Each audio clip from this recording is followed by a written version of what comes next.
So then, Chris, we're at headquarters of Unicorn in Nottingham, and it didn't just happen how you got into darts. What's your background, if you don't mind me asking? Well, I moved to Nottingham about 10 years ago to teach. I was a secondary school teacher, and then I worked in consultancy, so I spent half the time in an office. So basically, I'm obsessed with sport, obsessed with darts, snooker. I really love my darts, so I just started writing to Barry Hearn about 4 years ago every day. Just, you know, I've got this idea about I want to do a TV show, make you the Lord Sugar of sport. Simon Cowell, he loves it, Barry, he really does.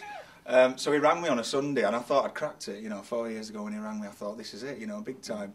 We met up, developed lots of different ideas, made lots of TV pictures, and we've had a lot of fun along the way, but it's kind of developed into competitions, and now obviously I've gone into what I really want to do, which is managing players, and then the players that come through our competition, we manage them and sponsor them into Q School, and it's just gone from strength to strength, but it was an interesting way in. I was just sat in a career where I was quite happy, but I wanted to work in sport, so I just thought I'd write to the top dog, the big man. So when it's Barry, did you actually think it was him? Or did you think somebody's winding you up? I thought somebody was winding me up. I was on the way back from my parents, the phone rang, I didn't answer it because I was driving. Got back, voice message from Barry Hearn just saying ring me in the office on Monday morning. I thought, hang on, Jamie Wheeler, my friend, that's his kind of gag. And just rang him on the Monday, and he said let's meet up, and we did, and kind of every couple of months we meet up and push ideas around, and just. Yeah, it's really, it's a lot of fun. He's given me a lot of kind of avenues, using players, being involved in what I've talked to you guys about how accessible darts is as a sport. It's brilliant, and there's so much potential to do things, and that's what we're doing at the minute. It's fun. It's good fun. Talking about Barry in the World Championship, and I think on the final, I followed him out into the. Call it sort of the arena there, at the Alexandra Palace, and he's just looking around, just thinking, really, with his vision, he's created that, hasn't it? And it is unbelievable where darts has been, where it is now. That's absolutely right, and we all know, 15, 20 years ago, and when you look at the other side now, without going into too much detail, it's just a stark contrast to what the PDC is. Yeah.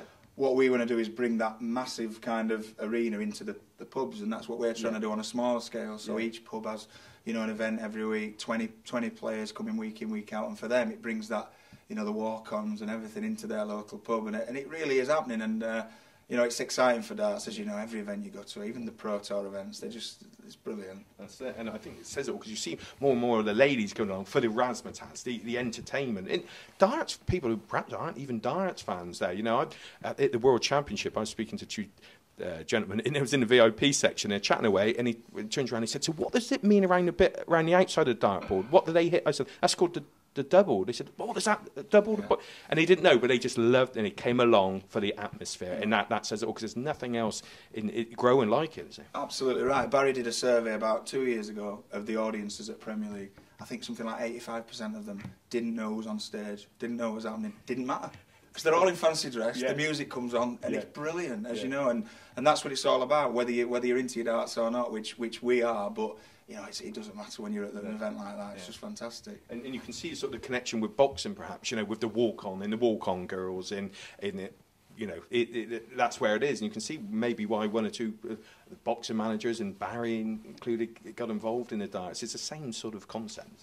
It is. It's entertainment, and the BDO say, they're the traditional darts, and this is all just entertainment. But when you look at the standard, it brings it up, doesn't it? Does. The boxing, you've got these fighters. They take it seriously. They do the fun stuff, and the darts is the same, and the standard's just rocketed. But the fun has as well, and it's all good for everyone, isn't it? Really? That's it. And with 11,000 people in Leeds on a Thursday night for the Premier League. I mean, that we said about the vision from Barry. I mean, I don't even think Barry would have could have ever thought it would have got to that.